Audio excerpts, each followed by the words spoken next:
दोस्तों, बुढ़ापा अर्थात जल्दी बाल सफेद हो जाना, शरीर कमजोर हो जाना, दांत कमजोर होना, गाल अंदर बैठ जाना, जल्दी थक जाना, चेहरा निस्तेज हो जाना, पाचन तंत्र बिगड़ जाना, आंखें कमजोर होना इत्यादि सम्मानित ये सभी लक्ष्य बुढ़ापे की अवस्था में होते हैं। लेकिन अब ऐसा नहीं है। जवानी के दिनों में भी काफी युवा इन बुढ़ापे का शिकार हो जाते हैं। तो आइए इसी बात को हम एक बौद्ध कहानी से समझते हैं। इससे पहले आप इस वीडियो को लाइक करें और अब तक आपने हमारे चैनल को सब्सक्राइब नहीं किया तो प्लीज चैनल को सब्सक्राइब कर लें और बेल नोटिफिकेशन को ऑल पर सिलेक्ट कर दें ताकि हमारी आने वाली वीडियो की सूचना सबसे पहले आपको प्राप्त हो। तो चलिए आज की कहानी को प्रारंभ करते हैं। दोस्तों, एक बार महात्मा बुद्ध एक सम्राट के राज दरबार में जाते हैं और उनसे पूछते ही, राजन बताइए आप लोग की प्रजा कैसी? राजन कहते हैं, हे भगवान, आपने जो उपदेश दिया है इससे हमारी पूरी प्रजा में लोग 60 वर्ष के हैं। उन्हें भी देखने में ऐसा लग रहा है जैसे 20 वर्ष के हो चुके हैं। सबकी ढलती उम्र जैसे रुक गई है, थम गई है। भगवान, सब लोग स्वस्थ हैं। हमारे राज्य में लोग तो बैठकर आराम कर रहे हैं क्योंकि अब किसी को दवा की जरूरत नहीं है। सभी लोग एकदम स्वस्थ हैं। हमारी प्रजा बहुत ही खुश है। दोस्तों, आज की कहानी बहुत ही ज्ञानवर्धक है, इसलिए इस कहानी को अंत तक अवश्य सुनिए। इस कहानी से आप यह जान पाएंगे कि कम उम्र में ही बुढ़ापा क्यों आता है। जैसे कि सभी लोग जानते हैं कि गौतम बुद्ध एक सम्राट भी थे, लेकिन उन्होंने सब कुछ त्याग कर एक सन्यासी का रूप धारण किया था। इसीलिए उन्हें सब पता था हमें क्या खाना चाहिए, हमें कैसी दिनचर्या अपनानी चाहिए। दोस्तों, आज हम महात्मा बुद्ध के 12 महत्वपूर्ण नियम या यह कह लो आज हम पूरे जीवन का रहस्य जानने वाले हैं। इसलिए आप सबसे विनम्र निवेदन है कि पूरी कहानी को ध्यानपूर्वक सुने और इन 12 बातों को सुनकर अपने जीवन में उतार लीजिए। यदि आप इन 12 उपदेशों को अपने जीवन में उतार लेते हैं तो आप अवश्य ही कभी बीमार नहीं होंगे और आपका बुढ़ापा आपको छू भी नहीं पाएगा। दोस्तों, इसे हम एक कहानी के माध्यम से समझते हैं जिससे हर एक बात आपके दिमाग में बैठ जाए और उसे आप जीवन में अपने उतार सके। तो चलिए कहानी को शुरू करते हैं। बहुत समय पहले की बात है। किसी राज्य में भादर सिंह नाम का एक राजा रहता था। राजा बहुत ही दयालु, बहुत दयावान और एक न्यायिक राजा था। उनकी 2 रानियां थीं और दोनों रानियां अति सुंदर थीं। वे रानियां भी उस राजा के स्वभाव पर गईं और वो रानियां भी बहुत ही धार्मिक प्रवृत्ति की थी। राजा इतना न्यायप्रिय था कि उनकी प्रजा कभी भी दुख का सामना ही नहीं करती थी, क्योंकि राजा ने अपने मंत्रिमंडल में 9 ऐसे मंत्रियों का गठन किया था जिनके जिम्मे हर एक विभाग बांटा गया था, जिनको यह कहा गया था कि तुम प्रजा का खान पान का ध्यान रखो, और उन सब को अलग अलग काम बांटे गए थे। और उनका इतना सख्त हिदायत था कि किसी को अपने काम में लापरवाही बरतने पर उन्हें मृत्यु दंड दिया जाएगा। इसलिए उनके समूह में मंत्रिमंडल के जो मंत्री थे वे बहुत ही ईमानदारी से काम करते थे और राजा को जब भी कोई न्याय करना होता था तो कभी भी वह किसी के साथ एक पक्षी न्याय नहीं करते थे। वह दोनों पक्ष के एक एक समस्याओं को बहुत ही बारीकी से समझते थे। दोनों के मुद्दों पर ध्यान देकर वहीं पर निष्पक्ष फैसला सुनाते थे। इस तरह से राजा के पूरे राज्य की प्रजा बहुत ही सूखी और राजा हर हफ्ते राज्य का एक चक्कर लगाते थे और पूरे राज्य के जीतने लोग भी थे। उन सबको सभा में बुलाया जाता था। किसके घर में कितना अनाज हो रहा है, किसके घर में खाने के लिए है कि नहीं, इस प्रकार राजा की व्यवस्था होती थी। इसलिए उनकी प्रजा सुखी जीवन व्यतीत कर रही थी। उनका राज्य बहुत अच्छे से चल रहा था। सारी प्रजा सुखी थी और इसी सुख की वजह से हमेशा प्रजा राजा का गुणगान करती थी। ऐसे ही एक दिन सभा चल रही थी। तभी उस सभा में एक किसान और उसकी पत्नी आते हैं और कहते हैं, महाराज, आज हमारे पास एक बहुत बड़ी समस्या है। कृपया आप हमारी समस्या का समाधान करें। राजन बोले, बताइए क्या बात है। किसान कहता है कि मेरे 2 बेटे हैं और अभी उनकी उम्र बहुत कम। अभी से ही उनकी उम्र ज्यादा से ज्यादा 26 से 28 साल की होगी, लेकिन वह देखने में ऐसे लग रहे हैं जैसे उनकी उम्र 60 वर्ष की हो चुकी है। उनके सिर से बाल झड़ते जा रहे हैं, उनका पेट निकलता जा रहा है। वे बहुत आलसी हो गए हैं, कोई भी काम नहीं करते हैं। हमने इधर उधर से बहुत दवाइयां करवाई लेकिन कोई फायदा नहीं हुआ। महाराज कहते हैं ठीक है और अपने मंत्री जी को आदेश देते हुए कहते, मंत्री जी, अपने राजवेद से इस किसान के बेटे का इलाज करवाया जाए और जो भी खर्च होगा उसे राज्य कोष से भरा जाए। और मंत्री जी ऐसा ही करते हैं। फिर राजवैद्य किसान के दोनों बेटों का इलाज राजकोष से करते हैं। काफी दिन इलाज चलने के बाद फिर भी वह किसान सभा में उपस्थित होता है और कहता है, महाराज कोई आराम नहीं हुआ, मेरा बेटा वैसे का वैसा ही है। राजा कहते हैं, ठीक है, हम इस पर विचार करेंगे। और इस पर विचार चल ही रहा था कि तभी उस गांव से एक पति पत्नी रोते हुए आते हैं और वह भी उसी समस्या का निवारण करना चाहते थे। फिर धीरे धीरे सवाल चल ही रहा था कि एक एक करके पूरे गांव के आधे से ज्यादा लोग वहां आ गए। राजा असमंजस में पड़ गया। उन्होंने तुरंत आपातकालीन सभा बुलाई कि राज्य में जितने भी वैद्य है सबको बुलाया जाए और दिखाया जाए कि आखिर ऐसी क्या समस्या है जिसकी वजह से हमारे राज्य के सभी नवयुवक बूढ़े दिखने लगे हैं। इस समस्या पर पूरा शोध किया जाए। राजा का यह सख्त आदेश था कि जल्द से जल्द इस पर कार्रवाई किया जाए और पूरे राज्य में छानबीन की जाए। सभी का घर घर जाकर पता लगाया जाए कि इसका कारण क्या है। जितनी भी प्रसिद्ध वैद्य थी सभी को बुलाया गया और फिर एक आपातकालीन बैठक की गई और उस आपातकालीन बैठक में सारे विचार विमर्श किया गया। राजा ने सभी वेदों से कहा, आप लोगों के पास 10 दिन का समय है और इस 10 दिन के अंदर पूरे राज्य के हर एक घर की बीमारी का पता लगाइए। ऐसी कौन सी बीमारी है या ऐसी कौन सी चीज है जिसे खाने से यह बीमारी हो रही है। राजा ने कहा कि जो भी राज्य में इस बीमारी का सही सटीक पता लगाएगा उस राजवैद्य को उचित पुरस्कार के रूप में एक राज दे दूंगा। अब सारे वैद्य एकदम से एक तल्लीन होकर जुट गए और घर घर जाकर रात दिन एक एक करके पूरा 10 दिन छानबीन की। फिर वे एक दिन जब राज्य की सभा लगती है तो उस राज्य में सारे राज्य वैद्य और पूरे राज्य के लोग इकट्ठा होते हैं। फिर राजा एक एक करके सारे वैद्य से पूछते हैं। तब सारे राजवैद्य अपने अपने विचार रखते हैं, महाराज हमने पूरी छानबीन किया और छानबीन के हिसाब से हमने लोगों का उपचार भी किया, लेकिन किसी को आराम नहीं मिल रहा है। फिर एक राजवेद खड़े होते हैं जो बहुत ही बुजुर्ग थे। उनकी उम्र लगभग 125 वर्ष या 130 साल की थी और उन्होंने कहा, हमारा जो अपना निष्कर्ष निकला, हमारा जो अपना अनुभव है, उस अनुभव से हमें यही लगता है कि हमारे यहाँ रहन सहन और यहाँ के खाने में कुछ दिक्कत हो रही है जिसकी वजह से ये सब हो रहा है, लेकिन हमारे पास इसका सटीक जवाब नहीं है। राजा उस बुजुर्ग राजवैद्य की बात सुनकर वह राजा असमंजस में पड़ जाते हैं कि 130 साल के बुजुर्ग यह बात बता रहे हैं। तो राजा ने कहा, इसका समाधान क्या होगा? अब इसका समाधान भी आप ही बताइए, क्योंकि हम आज 1 महीने से इस कारण से चिंतित हैं। 1 महीने से हमारी प्रजा परेशान हो रही है और इसे देखकर हम लोग इसी सोच से परेशान होते जा रहे हैं। मेरे भी बाल झड़ने शुरू हो गए हैं। हमारे परिवार में महारानियां, राजकुमार, राजकुमारी या जो भी है, सब लोग इस समस्या से परेशान हैं। आखिर समाधान तो बताइए। फिर वो राजवैद्य हाथ जोड़कर खड़े होते हैं और राजा से कहते हैं, राजन हमें क्षमा करिए, लेकिन हमारे पास इसका कोई उपाय नहीं है। उन्होंने आगे कहा, इन सारी समस्याओं का समाधान एक ही व्यक्ति के पास है। अगर उस व्यक्ति को बुला लिया जाए तो आपके राज्य की सारी समस्याएं खत्म हो जाएंगी, सारी बीमारियां हमेशा के लिए खत्म हो जाएंगी। उनके अलावा इसका समाधान किसी के पास नहीं है। महाराज कहते हैं, वैद्य जी हमें जल्दी बताइए, इस शुभ काम के लिए देरी मत करिए। मुझे जल्द से उस महापुरुष, उस ज्ञानी का नाम बताइए और अब हम उन्हें अपने राज्य में आमंत्रित करेंगे। वो राजनीतिज्ञ कहते हैं, क्षमा करें महाराज, हमें उनका पता नहीं है कि वो कहां रहते हैं, लेकिन उनका किसी राज्य में उपदेश अवश्य चल रहा होगा।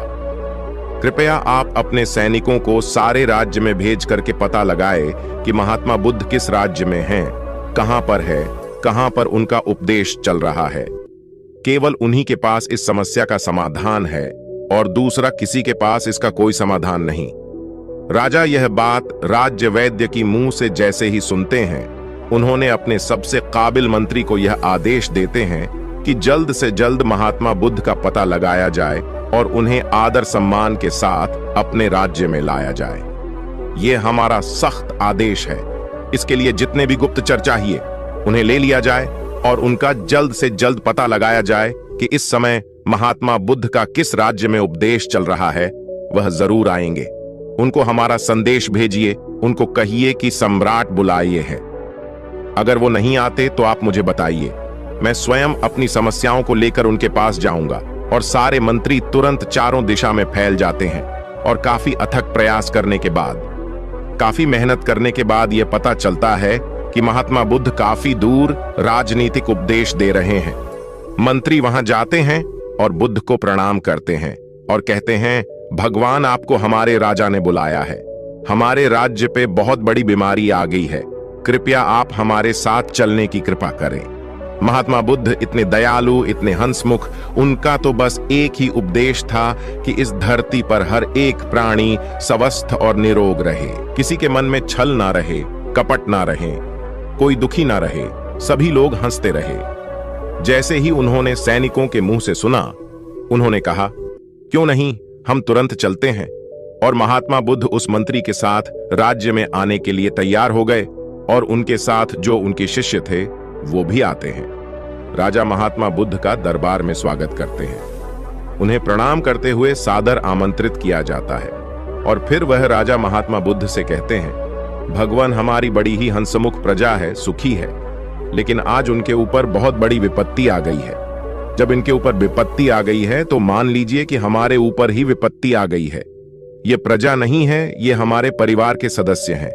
कृपया आप इन सभी की समस्याओं का समाधान कीजिए। महात्मा बुद्ध राजा की तो पहले ही प्रशंसा सुन चुके थे। राजा की सोच और विचार से महात्मा बहुत प्रभावित हुई और मुस्कुराते हैं और राजा से कहते हैं, क्यों नहीं, ये तो कुछ नहीं है, सब ठीक हो जाएगा। इस समस्याओं को सारे लोग स्वयं पाल रखे हैं। ऐसी बात सुनकर राजा मुस्कुराते हैं और कहते हैं, भगवान इतनी बड़ी समस्या है और आप कह रहे हैं कोई समस्या नहीं है। फिर राजा ने कहा, ठीक है गुरुवर, जैसे भी हो आप हमारे प्रजा को ठीक कर दीजिए। महात्मा बुद्ध के सामने एक शिष्य खड़ा था।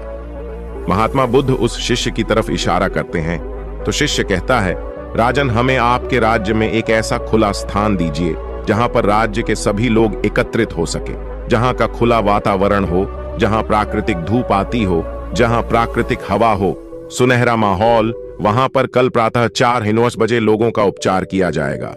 लेकिन लोगों को उपचार देने से पहले आप अपने राज्य में ऐसा आदेश लागू कर दीजिए, उस स्थान पर आपके पूरे राज्य के सभी लोग और आप खुद भी उस स्थान पर उपस्थित हों। सभी लोगों को कल से उपदेश देना शुरू हो जाएगा और यह उपदेश 12 दिन तक चलेगा। 12 दिन एक एक करके उपदेश दिया जाएगा और इन 12 दिनों में आपकी पूरी प्रजा स्वस्थ हो जाएगी। राजा शिष्य के मुंह से यह बात सुनकर बड़े खुश होते हैं। सिर्फ 12 दिन में राजा कहते हैं, ठीक है, जो भी खर्च आएगा वो सारे हमारे राजकोष से दिया जाएगा। फिर वो शिष्य कहता है, कोई खर्चा नहीं आएगा महाराज, आप निश्चिंत रहिए। आप सिर्फ अपनी प्रजा से यह सख्त आदेश करवा दीजिए कि 4 बजे वहां उठकर नहीं आएंगे, उसे दंड दिया जाएगा। राजा यह आदेश लागू कर दिए और बोले, कल सुबह सबको वहां आना है। राजा ने एक बहुत बढ़िया सा स्थान निर्धारित किया और कहा कि कल पूरी प्रजा उसी स्थान पर आएगी, हम भी आएंगे और वहां पर महात्मा बुद्ध के विचार सुनेंगे और जैसे जैसे महात्मा बुद्ध कहेंगे उनका पालन किया जाएगा और हमारे सारे गुप्तचर सबके घरों पर निगरानी रखेंगे। जो भी उपदेश का पालन नहीं करेगा उसे सभा में दंडित किया जाएगा। यह सारी बातें घोषित करने के बाद पूरे प्रजा राजा को प्रणाम करती हैं और कहते हैं, नहीं महाराज, हम सभी लोग वहां उपस्थित अवश्य होंगे। महात्मा बुद्ध को सभी लोग प्रणाम करते हैं और वहां से चले जाते हैं। उस दिन की सभा वहां पर स्थगित कर दी गई और अगले दिन महात्मा बुद्ध का प्रवचन होने वाला ही था। सबके सब 4 बजे महात्मा बुद्ध का प्रवचन सुनने के लिए पहुंच जाते हैं। फिर महात्मा बुद्ध सभा में अपने शिष्य को इशारा करते हुए कहते हैं कि लोगों को बताओ। उनका शिष्य अपने स्थान पर से खड़ा होता है और कहता है, कल से पूरे राज्य के लोग सुबह 4 बजे ब्रह्म मुहूर्त जब शुरू होगा उसी समय उठने के बाद 2 से 3 गिलास गुनगुना पानी करना है और उस गुनगुने पानी को मिट्टी के बर्तन में घूंट घूंट करके पीना है। जो इसका अनुसरण नहीं करेगा उसे आराम नहीं होगा। यह महात्मा बुद्ध का पहला उपदेश था। इस पहला उपदेश का पालन करना है और कल दूसरा उपदेश दिया जाएगा। कल इस उपदेश का सभी लोग पालन करके आएंगे और सभा वहीं पर समाप्त होती है। फिर अगले दिन सभी लोग समय से वहां उपस्थित हो जाते हैं। सभी लोगों से महात्मा बुद्ध किसी से पूछते हैं कि क्या हुआ, कितने लोग पालन किए। सभी लोगों ने हाथ उठाया और सभी लोगों ने कहा, हमने इसका पालन किया है और आज हमें बहुत आराम मिला है। हमारा पेट बहुत अच्छे से साफ हुआ, शरीर बिल्कुल हल्का हल्का लग रहा है और हम बिल्कुल स्वस्थ लग रहे हैं। फिर महात्मा बुद्ध शिष्य से कहते हैं, तब शिष्य कहता है, अब दूसरा उपदेश यह है कि सबको टहलने चलना है और चलना कितना है, 2 से 3 किलोमीटर। उसमें जो बच्चे हैं, नौजवान हैं, वह दौड़ेंगे और जो सामान्य लोग हैं, जो 40 से 50 की उम्र की हैं, वह तेज चलेंगे और वे 1 सेकंड में 1 कदम 1 मिनट में 60 कदम चलेंगे और दौड़ सकेंगे तो दौड़ेंगे। बहुत तेजी से नहीं दौड़ना है, बस अपनी क्षमता के अनुसार 2 से 3 किलोमीटर तक ही चलना है। वह दूसरे दिन का उपदेश था। अगले दिन फिर से सभा शुरू होती है, फिर से सभा लगती है। फिर से सभा में वह पूछता है सभी लोगों से, आप लोगों ने पहले 2 दिन का पालन किया? सभी लोगों ने अपने हाथ उठाकर सहमति जताई। शिष्य पूछता है कि आप लोगों को कैसा लग रहा है? तब वे कहते हैं, गुरुवर, हमको कोई बीमारी नहीं है, ऐसा लग रहा है। फिर से शिष्य कहता है, अब सब लोग योग करें। प्राणायाम अपने हिसाब से सभी लोग प्राणायाम, जिसमें अनुलोम विलोम शामिल होगा। अनुलोम विलोम कैसे किया जाता है? अनुलोम विलोम कैसे किया जाता है? सूर्य प्राणायाम कैसे किया जाता है? यह सब उस शिष्य ने सभी को बताया और कहा, सभी लोग को कम से कम 30 मिनट से लेकर 45 मिनट तक इसे रोजाना करना है। और उस दिन की सभा भी समाप्त हो गई। अगले दिन फिर सभा लगी और उस सभा में सारे लोग उपस्थित हुए और उस उपस्थिति के बाद सबसे दिनचर्या पूछी जाती है, किसने कितना अनुसरण किया? सबने कहा, अब तो हमको ऐसा लग रहा है हमको जैसे कोई बीमारी ही नहीं है, कोई अलार्म नहीं लगाना पड़ता, हमें जगाना ही नहीं पड़ता। 4 बजे अपने आप हमारी आंखें खुल जाती हैं। यह सुनकर महाराज बहुत खुश हुए। इतना बड़ा चमत्कार, बिना किसी पैसे की हमारी प्रजाएं ठीक हो रही है। राजा तुरंत खुश होकर महात्मा बुद्ध को प्रणाम करते हैं और उनसे कहते हैं, आप हमारे ही राज्य में रहिए, भगवान यहां से मत जाइए। महात्मा बुद्ध मुस्कुराते हैं क्योंकि उनका तो काम ही है हमेशा हंसते रहना, क्योंकि वो चिंता नहीं करते थे। फिर वो कहते हैं, अब सभी लोग प्राणायाम, योग सब कुछ जान गए हो। अब सब लोग को अगले काम जो करना है वो ये है कि सभी लोगों को 300 ग्राम सेब खाने हैं। इससे ज्यादा भी खा सकते हैं लेकिन कम नहीं। उसके बाद सभी लोग अपना अपना काम करेंगे और उस दिन का भी ज्ञान समाप्त हुआ। सभा निष्कासित हुई। फिर अगले दिन सभी लोग आते हैं और सबसे पूछा जाता है कि किसको कितना आराम हुआ। सभी लोग कहते हैं, हम तो पूर्ण रूपेण ठीक हो गए। फिर से शिष्य कहता है, नहीं, अभी तो बाकी है, अभी तो आधा नियम और करना है। जब आप पूरे नियम का अनुसरण कर लोगे तब आपको कोई बीमारी नहीं आएगी, बुढ़ापा छूमंतर हो जाएगा, बुढ़ापा पास भी नहीं आएगा, मर्दाना ताकत बरकरार रहेगा, हमारे महात्मा बुद्ध की तरह चेहरे पर चमक बनी रहेगी। फिर वे कहते हैं, अगला उपदेश क्या है ये सुनिए, कल से सुबह 7-8 बजे तक सबको सेब खा लेना। फिर वो शिष्य अगला उपदेश सुनाते हुए कहते हैं, मान लीजिए सबने 7-8 बजे तक सेब खा लिया। उसके बाद 2-2.5 घंटे बाद सबको अपना पेट भर खाना खाना है, रोज का जैसे खाते हैं। और खाना खाने के बाद क्या करना है, अब वह सुन लीजिए। खाना खाने के बाद सबको रोटी खाना है, मल्टीग्रेन रोटी यानी कि मिक्स रोटी। वो कहते हैं कि उसमें गेहूं नहीं होगी, गेहूं अच्छी चीज नहीं है, उसमें बाजरा, मक्का, चना, इन 3 चीजों की सबको रोटी बनाना है और सबकी थाली में इसकी रोटी होगी और 1-1 कटोरी दाल होगी, उसमें देसी घी और 1 कटोरी मिक्स सब्जी का साग होगा। वह सीजन के हिसाब से होगा। सीजन वाली सब्जी अच्छी होती है, वही खाने योग्य होती है। बिना सीजन वाली सब्जी नहीं खाना है। बिना सीजन वाली सब्जी स्टोर रूम में स्टोर की हुई रहती है, जो कि काफी दिनों से रखी होती है। और खाना खाने के 30 मिनट बाद सभी को 1-1 कटोरी दही खाना है। यदि खाने में आप यह भी शामिल करते हैं तो जब आपका खाना खाने के आधा घंटे बाद दही में गुड़ डालकर खाएंगे तो आपका खाना बड़ी आसानी से बच जाएगा। फिर से शिष्य ने कहा, यह आज का उपदेश था, समाप्त हुआ और कल सभी लोग इसका अनुसरण करके आएंगे और सब लोग खुशी खुशी अपने घर को जाते हैं। जैसे उपदेश से बताया गया था ठीक उसी प्रकार सभी लोग उसका पालन करते हैं। फिर अगले दिन की सभा होती है और सारे लोग सभा में उपस्थित होते हैं। सबसे पूछा जाता है कि किसको कितना आराम हुआ। तब लोग कहते हैं, भगवान, हमको तो कुछ बीमारी ही नहीं है, हम तो पूर्ण रूप से ठीक हो गए, हमको तो लगता ही नहीं है कि हम कभी बीमार हुए थे। महाराज और खुश हो गए। वह कहते हैं, यह तो खाना ही खाने से सब लोग ठीक हो गए, खाने से सबकी बीमारियां ठीक हो गईं। धीरे धीरे लग रहा था जैसे कि सबका मोटापा भी अपने आप चला गया। फिर वो कहता है, रुकिए, अभी तो कुछ और बाकी है, आगे का सुनिए। सबसे पहले वो शिष्य बताता है कि आप लोग यह भी ध्यान रखें कि खाना और पीना दोनों एक साथ ना करिए। जैसे खाना निगलते वक्त आपको दिक्कत हो रही है, थोड़ा सा एक घूंट पानी बीच में पी सकते हैं, परंतु इकट्ठा पानी एक गिलास नहीं पीना है। खाना खाने के 1 घंटे बाद ही पूरी तरह से आप जितना चाहे पानी पी सकते हैं। अब जैसे सब लोगों ने 10 या 11 बजे तक खाना खा लिया, अब सबको भूख पुनः लगेगी तो 4 या 5 बजे आप सबको एक प्लेट सलाद लेनी है और सबको सलाद अपने वजन के हिसाब से लेना है। जैसे 50 किलो का वजन है तो उसको परसेंट के हिसाब से लेना है। जैसे 60 किलो है तो 300 ग्राम, किसी का 70 किलो है तो 350 ग्राम, किसी का 80 किलो वजन है तो 400 ग्राम सलाद अवश्य लें। उस सलाद में क्या होगा? सलाद में होगा गाजर, चुकंदर, मूली, टमाटर और 1 टुकड़ा अदरक होगा। 3 से 4 लहसुन की कलियां होंगी और स्वाद के लिए आप उसमें काला नमक या भुना हुआ जीरा भी डाल सकते हैं। सलाद लेने के पहले कुछ भी खाना पीना नहीं है, जैसा कि पहले ही बता दिया है। उसको फॉलो करिए और अगले दिन आइए, उस दिन की सभा समाप्त होती है। सभी लोग अपने घर चले जाते हैं और जैसी जैसी वह नियम बताए गए थे सब लोग उसका पालन करते हैं। फिर अगले दिन सभा में सबसे पूछा जाता है कि आप लोगों को कैसा लग रहा है, आपका शरीर कैसा अनुभव कर रहा है। सभी लोगों के चेहरे पर मुस्कान और सबका चेहरा एक तेज की तरह चमक रहा था। ऐसा लग रहा था जैसे उनकी ढलती उम्र थम सी गई हो। फिर राजा बद्धे प्रसन्न होते हैं। फिर राजा महात्मा बुद्ध के चरण में जाकर प्रणाम करते हैं और कहते हैं, धन्य हैं भगवान, आपने तो सबको खाने से ही ठीक कर दिया।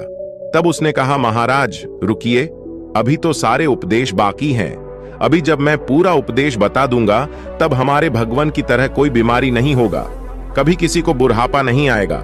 राजा कहते हैं, जल्दी बताइए गुरुवर, जल्दी बताइए, हमें सारी चीजें सुननी है। मैं भी महसूस कर पा रहा हूं कि जैसे मुझे भी कोई बीमारी नहीं है। मैं अब 16 वर्ष का हूं। फिर वे बताते हैं, अब रात में क्या करना है। सबका खाना जो रात का है, सूर्य डूबने से पहले सब लोग को खाना खा लेना है, क्योंकि जब हमारे पेट पर सूर्य की रोशनी पड़ती है तो उस पर हमारा पेट में हमारा अन्नाशय ज्यादा काम करता है। जब धीरे धीरे सूर्य की रोशनी कम होने लगती है तो हमारा अन्नाशय काम करना बंद कर देती है। इसीलिए ऋषि मुनि लोग सूर्य डूबने से 1 घंटे पहले खाना खा लेते थे। इसके 2 फायदे हैं। जब आप सूरज डूबने से पहले खाना खा लेंगे तो आपका सारा खाना पचना शुरू हो जाएगा, और जब आप सोने जाएंगे तो 3 या 4 घंटे में आपका सारा खाना पूर्ण रूप से पच जाएगा। इसके फायदे, एक तो आपको नींद बढ़िया आएगा, और अगर आप लेट खाना खाते हैं तो अपने जीवन को बिगाड़ लेते हैं तो उससे आपको जल्दी नींद नहीं आएगी। आपके पेट में अच्छे से खाना पचेगा नहीं, इससे आपको गैस बनेगा। इसलिए आपको सूर्यास्त के 1 घंटे पहले रात का खाना खा लेना है। और खाने में क्या क्या लेना है वह है मल्टीग्रेन, रोटी साग सब्जी सीजन के हिसाब से 2 चीज और खाना है। कितना खाना है? नाम मात्र, यानी कि हल्का खाना खाना है, जैसे लगी कि आपने खाना नहीं खाया है। फिर उसके 1 घंटे बाद आपको 1 गिलास दूध पीना है, उसमें 3 ग्राम हल्दी डाल देना है। हल्दी शुद्ध घर का होना चाहिए, बाजार का नहीं। उसे उबालें और जब ठंडा हो जाए फिर उसको पीना है। हल्दी वाला दूध आपकी सारी बीमारी को नाश कर देता है। यही इतना शक्तिशाली होता है।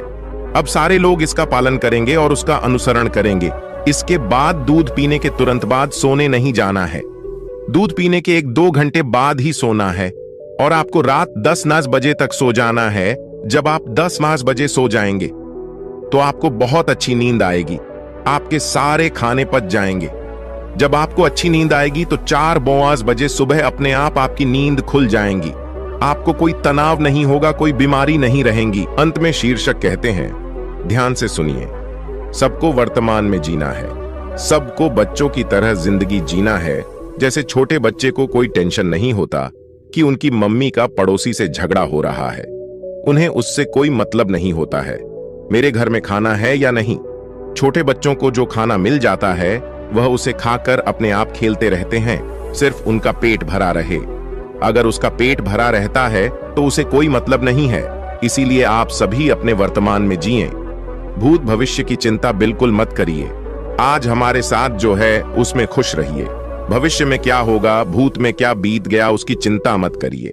जब आप वर्तमान में जिएंगे तो कोई तनाव नहीं होगा, कोई चिंता नहीं होगी और तब कोई बीमारी भी नहीं पड़ेगी। तो ये सब नियम का पालन करना है। और एक बात की, कभी भी बाहर की चीज मत खाइए। जो खाना है अपने घर पर शुद्ध बनाकर खाइए, क्योंकि बाहर की चीजों में बहुत ज्यादा मिलावट हो रही है। इन सभी को उपदेशों को जो पालन करेगा वह कभी भी बूढ़ा नहीं होगा, उसे कभी बीमारी नहीं होगी। इसी नियम का सब लोग पालन करेंगे। फिर 1 महीने बाद यहीं पर एक सभा लगेगी और उसे सभा में सभी लोग उपस्थित होंगे। और इस तरह समय बीत गया। 1 महीने बाद महात्मा बुद्ध फिर महाराज के पास पहुंची। महाराज दौड़कर उनका स्वागत करते हैं, सम्मान के साथ अपने राज दरबार में बुलाते हैं। आइए गुरु घर, या तो आपका राज्य है। महात्मा बुद्ध मुस्कुराते हैं और पूछते हैं, बताइए राजन, आप लोग कैसे हैं, आपकी प्रजा कैसी है। राजन कहते हैं, भगवान, आपने जो उपदेश दिया है उससे हमारी पूरी प्रजा में जो लोग 60 वर्ष की थी, उन्हें देखने में ऐसा लग रहा है जैसे भी 21 वर्ष के हो गए हैं। सबकी ढलती उम्र थम सी गई है। हमारे राज भर में लोग तो बैठकर आराम कर रहे हैं, क्योंकि अब तो कोई भी दवा की जरूरत नहीं है। सभी लोग एकदम स्वस्थ, हमारी प्रजा बहुत खुश है। तो दोस्तों, स्वास्थ्य के लिए महात्मा बुद्ध के 12 उपदेश आपको कैसे लगी, कमेंट करके अवश्य बताइएगा।